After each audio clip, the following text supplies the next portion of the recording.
Crystal chandeliers cast golden light across the upscale restaurant, but in one corner, mocking laughter cuts through the elegant atmosphere like a blade. A waitress in a worn apron carries a tray with trembling hands, while wealthy customers hurl insults like weapons. You belong washing dishes in the back, not serving real people. She remains silent, head bowed, enduring their contemptuous stares with practiced endurance. Then her sleeve shifts, revealing a tattoo eagle globe, an anchor the sacred symbol of the United States Marine Corps. The entire table falls into stunned silence. The woman they dismissed was once a Marine. If this moment just made your heart skip a beat, hit like and subscribe. Trust me, what comes next will shock you even more. The Salt Harbor Diner sits on the edge of America's forgotten coastline, where working-class families gather for comfort food and conversation. Its red vinyl booths have absorbed decades of stories, first dates, business deals, family celebrations, and quiet moments of solitude. Laura Mitchell moves between tables with the practiced efficiency of someone who has mastered the art of invisible service. At 34, she carries herself with understated grace, dark hair pulled back in a simple ponytail, wearing the standard uniform of black pants and white button-down that marks her as part of the restaurant's evening staff. Her routine never varies. Clock in at 5, check her section, ensure salt shakers are filled and napkin dispensers stocked. She serves coffee that tastes like home and pie that customers remember from childhood, collecting tips that barely cover rent on her one-bedroom apartment and her 8-year-old son's school supplies. Most evenings, the diner hosts its regular mix of local families, tired factory workers, grabbing dinner after long shifts, and elderly couples who have been coming here since the restaurant opened 30 years ago. These customers treat Laura with casual kindness, asking about her son, leaving reasonable tips, never questioning her place in their small community. But tonight is different. Tonight, the corner booth hosts a table of wealthy visitors from the city, their expensive suits and loud voices marking them as outsiders in this working-class sanctuary. They order premium whiskey and complain about the simple menu, treating the diner like a temporary inconvenience rather than someone's livelihood. Laura approaches their table with the same professional demeanor she brings to every customer interaction. She doesn't know these people, but she recognizes the type individuals who measure worth by bank account balance and judge others by their job titles. The contrast is stark. While Laura moves with quiet dignity, these customers sprawl across their booth like conquerors claiming territory.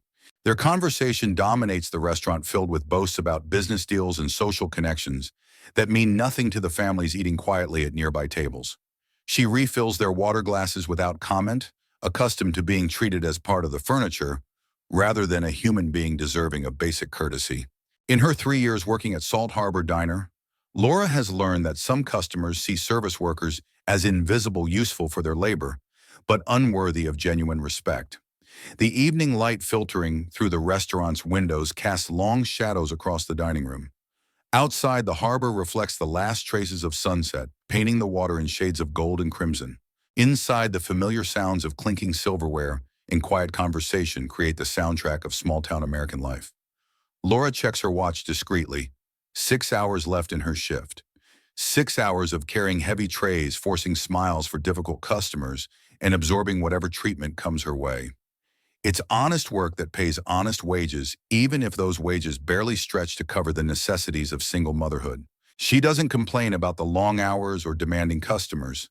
Complaint is a luxury she can't afford, and endurance is a skill she learned long before she ever set foot in this restaurant. But not everyone in Salt Harbor Diner can see the hidden depths beneath Laura's quiet exterior, the experiences that shaped her into someone far different from what her simple uniform suggests. The group at Table 7 carries themselves with the arrogance of people accustomed to being the most important individuals in any room.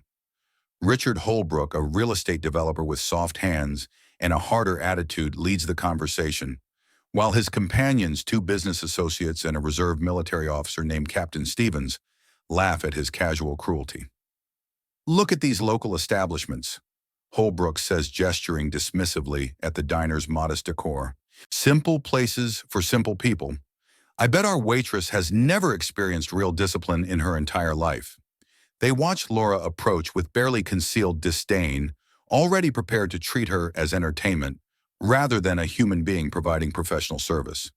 When she sets down their appetizers with practiced care, Holbrook deliberately knocks over his water glass, sending ice and liquid cascading across the table. Clumsy service, he announces loudly, ensuring nearby customers can hear his manufactured complaint. I suppose we can't expect much from someone whose greatest achievement is carrying plates. Laura immediately moves to clean the spill, her movements efficient and professional, despite the obvious setup. She doesn't apologize for Holbrook's deliberate action, but neither does she challenge his behavior.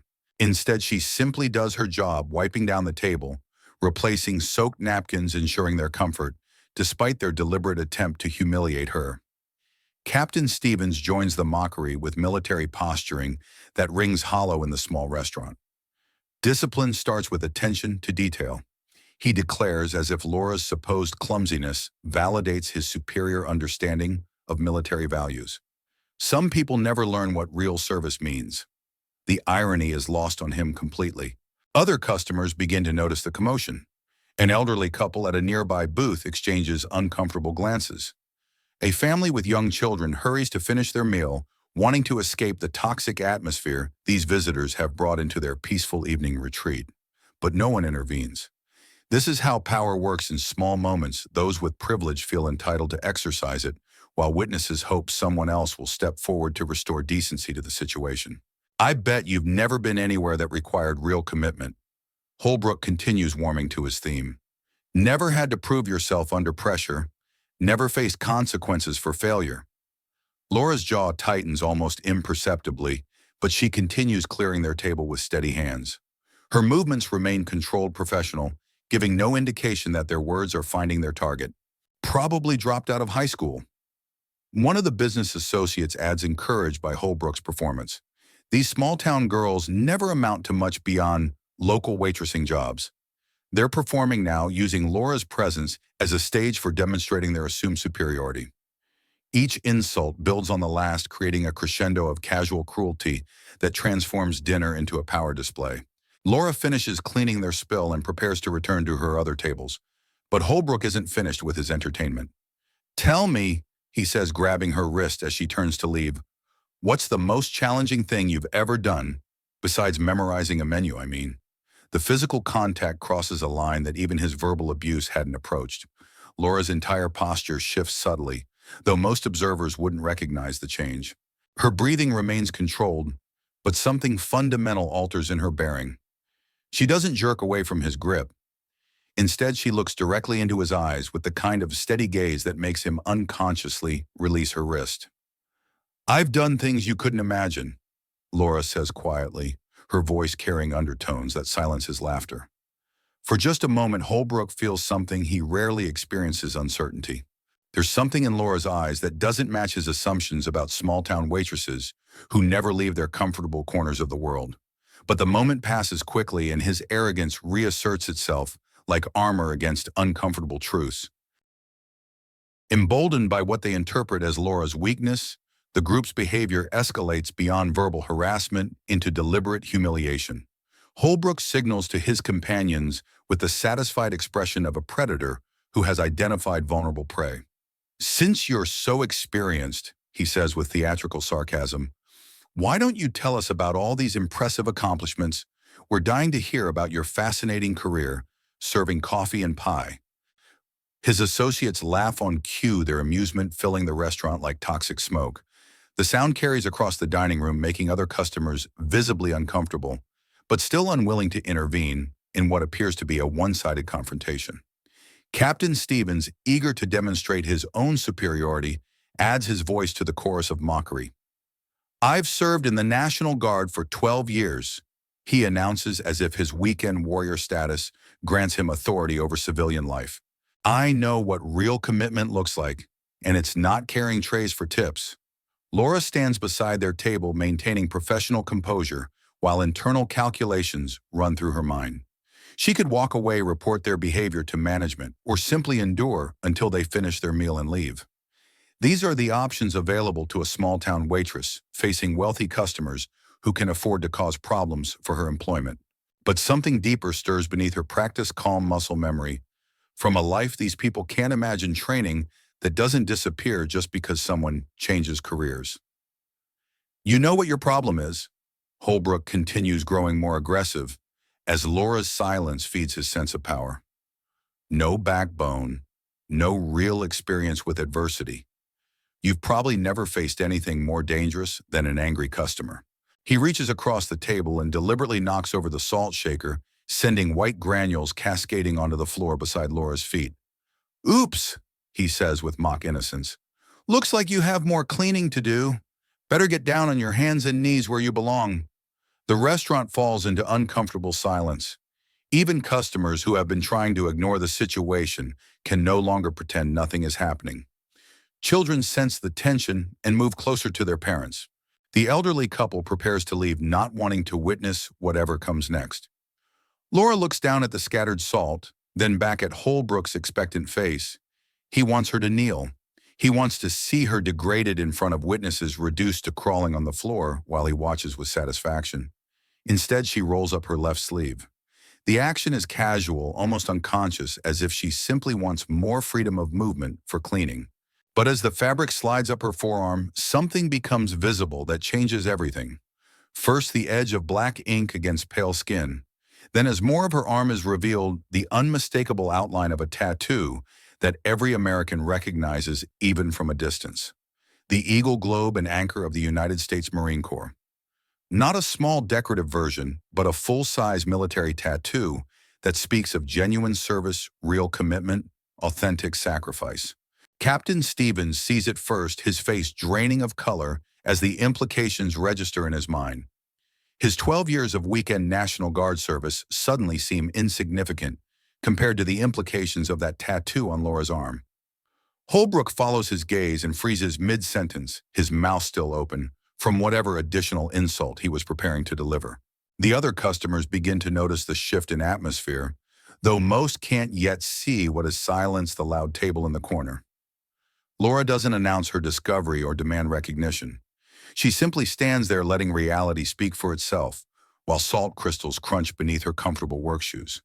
The Marine Corps tattoo represents more than military service. It symbolizes passage through trials that these wealthy civilians have never imagined. It marks her as someone who has faced enemy fire, carried wounded comrades, and made life-or-death decisions under conditions that would break most people. The woman they dismissed as a simple waitress served her country in ways that weekend warriors and civilian critics never could. And now they know it.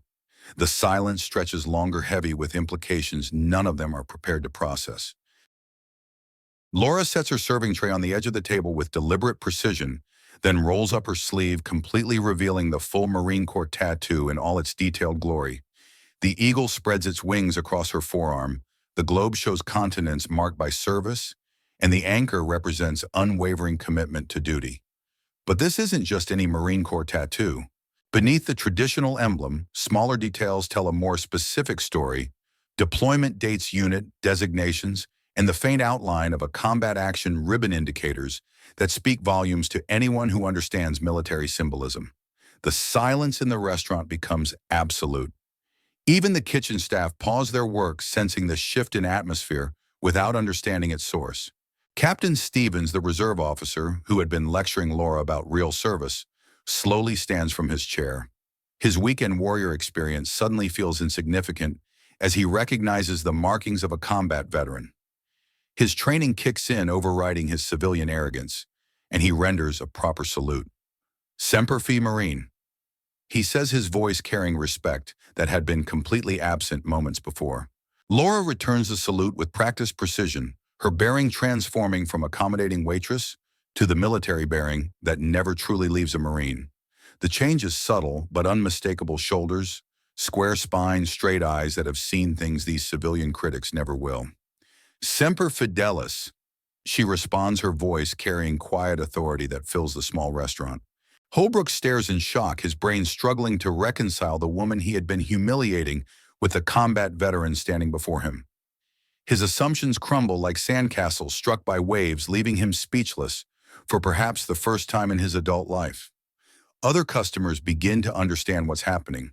An elderly man at the counter, himself a Vietnam veteran, nods with recognition and approval. A young couple with a toddler exchange amazed glances, suddenly seeing Laura in an entirely different light. "Iraq," Laura says, simply answering the question written on every face. 2 deployments, convoy security and forward operating base defense. The words land like physical blows on her former tormentors. Convoy security means roadside bombs, ambushes, and split-second decisions between life and death. Forward operating base defense means standing watch while others sleep, facing enemy attacks with courage that keeps fellow service members alive. Captain Stevens, still standing at attention, asks the question everyone is thinking. What unit, Marine? 3rd Battalion, 2nd Marines. Betio bastards. Even customers with no military background recognize the weight in those words. This isn't someone who served in comfortable rear positions or administrative roles. The Betio bastards earned their reputation through combat operations that made headlines and created legends. Holbrook finally finds his voice, but the arrogance has completely vanished. We didn't know. We had no idea. Laura's expression doesn't soften. You didn't ask. You assumed. The truth cuts deeper than any insult these men could have delivered. They had judged her based on her current occupation, never considering that the quiet waitress might have more experience with real danger and genuine sacrifice than all of them combined. Ma'am, Captain Stevens says, still maintaining military bearing. I apologize for my behavior. There's no excuse for disrespecting a fellow service member. I'm not your fellow service member, Laura replies with quiet firmness. I'm a Marine. You're National Guard. There's a difference. The distinction stings because it's accurate. Weekend warriors and active duty Marines inhabit different worlds, carry different responsibilities, and earn their respect through different trials. Around the restaurant, other customers begin to react. The elderly Vietnam veteran approaches their table, extending his hand to Laura with genuine warmth. Welcome home, Marine, he says simply. Laura shakes his hand, and for the first time since the confrontation began, she smiles. It's a small expression, but it transforms her entire appearance from defensive service worker to the confident warrior she has always been beneath the surface. The businessman who had been mocking her commitment to discipline now understands that he was lecturing someone who had lived discipline under conditions he couldn't imagine. The reserve officer who questioned her experience with real service realizes he was addressing a combat veteran whose service record outweighs his own by any meaningful measure. The power dynamic in the restaurant has completely reversed, and everyone present us and understands that respect isn't determined by bank account balance or job title, but by character tested under fire. Word spreads through Salt Harbor like ripples across still water. By the next evening, the story has reached every corner of the small coastal community. The quiet waitress at the diner is a Marine combat veteran who served 2 tours in Iraq. Veterans begin arriving at the Salt Harbor diner not for the food, but to pay their respects to a fellow service member they had overlooked. They come alone and in small groups, ordering coffee just to have a reason to stay, leaving challenge coins on tables as tokens of recognition and brotherhood. Tommy Rodriguez, a Navy veteran who works at the shipyard, places his submarine service coin beside his empty coffee cup. For 20 years I've been coming here, he tells Laura, and I never knew we had a Marine among us. Sarah Chen, an Army medic who returned from Afghanistan 5 years ago, drives 30 miles just to shake Laura's hand. It's hard coming home, she says quietly. Harder than most people understand. Laura nods, recognizing the truth in Sarah's eyes. The transition from military service to civilian life creates invisible wounds that never fully heal. Veterans carry their experiences like hidden weight, constantly translating their military training into peaceful applications that civilians rarely recognize. The group that had humiliated Laura returns to the diner 3 days later, but their demeanor has completely transformed. Holbrook enters, first his expensive suit looking somehow diminished in the humble restaurant. He chooses a corner booth, avoiding eye contact with other customers who remember his previous behavior. When Laura approaches their table, Holbrook stands immediately, a gesture of respect he had never shown any service worker in his life. His voice carries none of its former arrogance.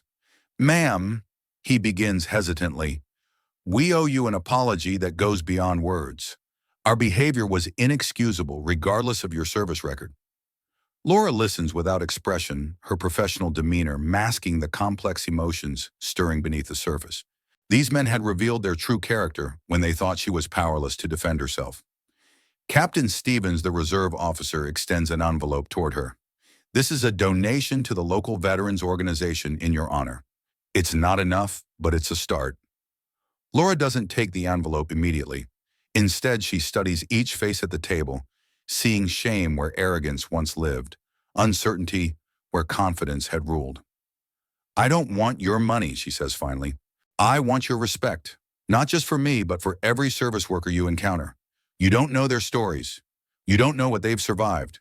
Her words carry weight beyond the immediate situation. In diners and restaurants across America, veterans work quietly in civilian jobs, their military service invisible to customers who see only their current circumstances. Holbrook nods slowly, understanding that Laura's lesson extends far beyond military service. You're right. We were wrong about everything. Around the restaurant, other customers watch this exchange with satisfaction. Small communities take care of their own, and Laura has always been part of Salt Harbor's extended family, even when her military service remained unknown. The afternoon brings unexpected visitors.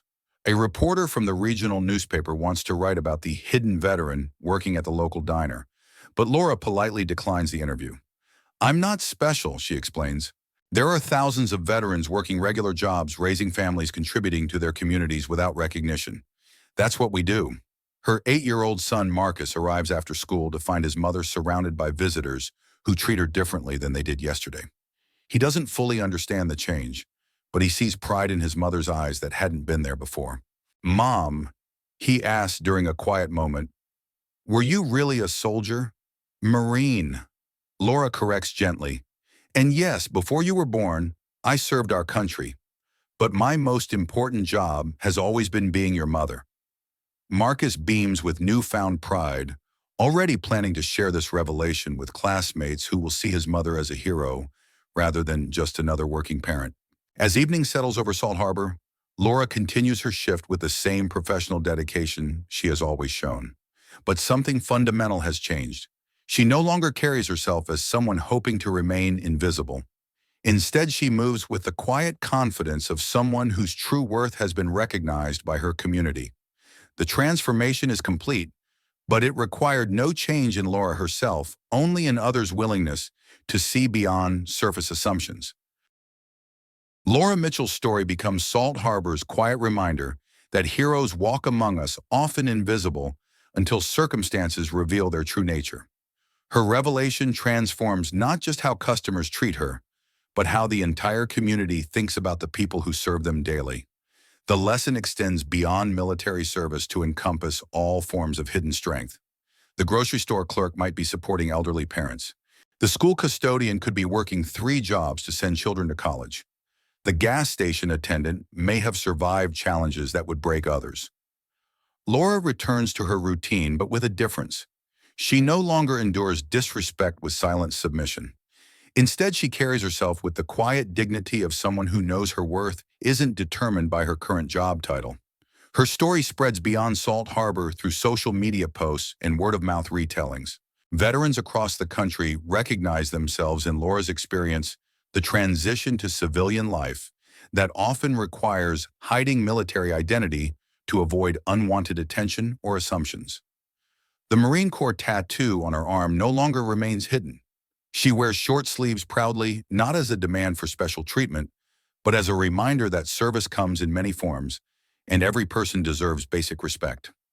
Months later, Holbrook returns to the diner alone. He has become a different customer, polite, respectful, generous with tips. He never references their initial encounter, but his behavior speaks volumes about lessons learned. The Salt Harbor Diner hangs a small sign near the entrance. We proudly serve all customers, including the veterans among us. It's a simple message that acknowledges the hidden service members working throughout the community. Laura's son Marcus grows up understanding that his mother is both a Marine and a waitress, that both roles require strength and dedication. He learns that true heroism often wears ordinary clothes and works ordinary jobs while carrying extraordinary experiences. The most powerful lesson isn't about military service, it's about human dignity. Never judge someone by their current circumstances, because you don't know what battles they've fought, what challenges they've overcome, or what strength lies hidden beneath everyday appearances. Every person has a story worth respecting, even when that story remains unwritten on their sleeve. If you believe respect is a value that never goes out of style, hit like and subscribe to join us in sharing more stories that remind us why every human heart deserves recognition.